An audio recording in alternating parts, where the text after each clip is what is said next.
Dear everyone, मैं सुनीता सिंह स्वागत करती हूँ आप सभी का एयर केमिस्ट्री क्लासेज में। और अभी अपने क्लास में करेंगे क्लास 11 केमिस्ट्री चैप्टर 1 से प्रॉब्लम 1.1। ठीक है, तो क्वेश्चन बहुत आसान है, ये बहुत कुछ भी नहीं है इसमें मेहनत, तुरंत समझ जाएंगे आप और तुरंत बना भी लेंगे। लेकिन यहाँ पे आपको बता दूं बच्चों, इस चैप्टर में जितने भी प्रॉब्लम मैं आपको सिखाऊंगी ध्यान से, अरे हर एक बात को सुनते हुए समझते हुए बनाइएगा, तो पूरे चैप्टर पे आपकी पकड़ हो जाएगी। और जब आपके पूरे चैप्टर पे आप अपनी पकड़ बना लोगे ना, तो आगे जितने भी चैप्टर्स पढ़ोगे क्लास 11th में 12th में आगे भी, तो आपको लगेगा कि आपके पास बेसिक नॉलेज होने से क्या हो जाता है ना, कि आप भारी भारी चीज़ों को, कठिन चीज़ों को भी समझने के लिए तैयार रहते हैं। ठीक है, बात समझ गए आप मेरी? तो चलिए इसको बनाते हैं क्वेश्चन। तो देखिए सभी क्वेश्चन में क्या कहता है, calculate molecular mass of glucose यानी C6H12O6 मॉलिक्यूल्स। ठीक है, तो हम सभी को पता है कि एटम्स मिलते हैं तो मॉलिक्यूल्स बनते हैं। तो यहाँ पे देखिए, एटम का मास एटॉमिक मास और मॉलिक्यूल का मास तो मॉलिक्यूलर मास। जब आप नंबर ऑफ मोल्स निकालते हैं ना बहुत जगह पे, तो वहाँ पे आपको कहा जाता है कि मॉलिक्यूलर मास निकालिए, गिवन मॉलिक्यूल का मॉलिक्यूलर मास पता कीजिए। तो जहाँ जैसे यहाँ पे करोगे ना, जस्ट वही काम हर एक जगह पे करना पड़ता है। तो ये है मॉलिक्यूल, क्योंकि ये नंबर ऑफ एटम्स से मिलकर बना है। छः एटम मिला कार्बन का, 12 एटम मिला हाइड्रोजन का और 6 फिर ऑक्सीजन का, तब मिलकर ये सारे एटम्स ने मिलकर एक मॉलिक्यूल का निर्माण किया जिसका नाम है ग्लूकोज C6H12O6। कॉन्सेप्ट आपके समझ में आ गया? अब इसका अगर आप मास निकाल दोगे, that is called molecular mass of this. Okay, तो देखिए आपके एनसीईआरटी बुक में जो बना रखा है, चूंकि ये चैप्टर है आपका, तो चैप्टर में जैसे पढ़ना कैसे है, मॉलिक्यूलर मास आप करोगे ऐसे, मॉलिक्यूलर मास ऑफ ग्लूकोज यानी C6H12O6। हाँ, तो इसमें आप कैसे है, 6 एटम है किसका, कार्बन का। तो एक एटम के मास से जब मल्टीप्लाई कर देंगे 6, तो वो पूरे का हो जाएगा, एक का जितना होता है। एक कार्बन का कितना होता है आपका, 12.011। ठीक है, और हाइड्रोजन का तो सभी को पता है कि 1 लेना होता है, लेकिन आपका होता है वो क्या है, 1.008। तो इसी को हम लोग अप्रॉक्सीमेटली 1 ले लेते हैं, इसको हम लोग अप्रॉक्सीमेटली 12 लेते हैं। ठीक है, और ऑक्सीजन का, ये हाइड्रोजन का है, ये ऑक्सीजन का 16.00। हाँ, तो देखिए यहाँ पे कैसे करेंगे, ध्यान से समझिएगा। एक कार्बन का इतना है तो 6 का कितना, तो 6 इंटू 12.011, फिर प्लस कर देंगे। 12 हाइड्रोजन है तो एक हाइड्रोजन का इतना, तो 12 का कितना, तो 12 इंटू 1.008, फिर प्लस कर देंगे। 6 करेंगे, 6 इंटू एक का ऑक्सीजन का कितना है, 16 है, तो 6 से मल्टीप्लाई कर देंगे तो 6 ऑक्सीजन का हो जाएगा। इतना हो गया आपका। अब आप इसको मल्टीप्लाई कर लो तो कितना हो जाएगा, 6 1 जा 6, फिर ये हो गया 6, फिर ये हो गया 0 और 12 6 72। हाँ, इतना हो गया हमारा, है ना।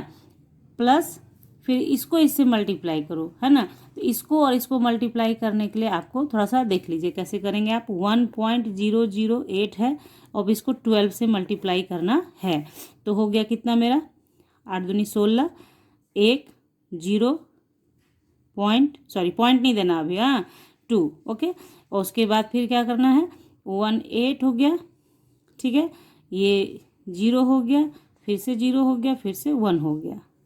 हाँ, तो 6 हो गया हमारा, 8 2 8 1 9 हो गया, ये 0 हो गया, 2 हो गया, 1 हो गया, और 3 के बाद डिसमिल है, इसलिए यहाँ पीछे से काउंट करते हुए 3 के बाद डिसमिल बैठा देना। ठीक है, यहाँ डिसमिल बैठा दिए, पीछे से काउंट किया, 3 के बाद ही डिसमिल बैठेगा, क्योंकि सिर्फ यहाँ पे 3 ही अंक के बाद डिसमिल शो किया गया है। तो मेरा हो गया 12.096। ठीक है, और प्लस ये तो हमको पता है 16 6 96 हो जाएगा, 0.00। अब इन सब को ऐड कर दो। इन सब को जब आप ऐड कर लोगे तो आपका कितना आ जाएगा, 180.16162। ठीक है, इतना आ गया आपका। तो ये आपके बुक के अकॉर्डिंग हो गया कि ऐसे बनाएंगे। लेकिन अगर आपको कहीं और भी कहेगा कि मॉलिक्यूलर मास निकालना है, तब आप क्या करोगे कि कार्बन का 12 लोगे, क्योंकि ये देखो 12.011 बहुत कम ये होता है, तो इसको हम लोग अप्रॉक्सीमेटली 12 ही ले लेते हैं। हाइड्रोजन का अप्रॉक्सीमेटली आप जानते हैं कि 1 लिया जाता है। ऑक्सीजन चूंकि राउंड फिगर में है 16 है, इसलिए इसका 16 ही लेंगे। उसके अकॉर्डिंग आप बना के देखोगे, इस डेटा के अनुसार बनाएंगे तो क्या हो जाएगा, देखिए 6 इंटू 12 कितना ईजी हो जाएगा, +12 इंटू 1 +6 इंटू 16। तो फिर क्या हो गया, बरछक 72 डायरेक्ट +12 +96, तो 6 2 8, 8 2 10, 9 1 10, 7 17 1 18, तो 180 पूरा हो गया। खाली ये 1.62 का रह गया आपका, ठीक है। तो ऐसे आप जब मतलब अलग जगह पे कहीं बनाओगे ना, जैसे आप जब पढ़ोगे क्लास 12 में आएगा कि नंबर ऑफ मोल्स निकालना है, तो वहाँ पे इसी का इस्तेमाल किया जाता है, ये वाला, ठीक है। लेकिन अभी आप इस चैप्टर को पढ़ रहे हैं, इस चैप्टर का क्वेश्चन है, तो ऐसे आप निकालेंगे तो थोड़ा थोड़ा याद रहेगा। नहीं याद रहे तो अप्रॉक्सीमेटली वैल्यू पर निकाल दीजिएगा, मार्क्स आपका नहीं काटा जाएगा, ये आपको अश्योरेंस है, ठीक है। तो यहाँ पे क्या हो गया, ये क्वेश्चन बन गया हमारा। आई होप आपने सारी बातों को सही तरीके से ग्रहण किया है, समझा है। मतलब बातों को समझिए बच्चों, ये मैटर नहीं करता है कि ये क्वेश्चन इजी है, मुश्किल है, क्या है, नहीं है, क्योंकि आसान चीज़ों को जब आप बढ़िया से नहीं समझते हैं तो वही आसान चीज़ आगे चल के आपके लिए कठिन हो जाता है। इसीलिए आसान चीज़ों को आसान नहीं समझेंगे कि उसको ऐसे ही नहीं छोड़ देना है, आसान है लेकिन उसको सीखिए कि कैसे क्या समझाया जा रहा है, क्योंकि जब इसके बाद वाला क्वेश्चन करेंगे हम लोग तो वहाँ पे इसका यूज होगा, तो कैसे यूज़ करेंगे वो आपको फिर होता क्या है, आप सीक्वेंस में नहीं पढ़ोगे तो बार बार आपको एक ही चीज़ रिपीट करना होगा, जिसकी वजह से आपको थोड़ा कठिन लगने लगता है। तो मैंने अपनी बातें जो आपको समझानी थी, क्योंकि ये पहला क्लास है इस चैप्टर का, तो समझा दिया है। आगे आप लोग बहुत होशियार हैं, समझदारी से काम लें और पढ़ते रहें, जुड़े रहें साथ में। सब्सक्राइब करके चैनल को विथ बेल आइकन, ताकि जैसे ही वीडियोज अपलोड हो आपको मिले। लाइक शेयर तो आप कर ही देंगे। मिलते हैं नेक्स्ट क्लास में, तब तक के लिए bye, thank you, take care, have a nice day.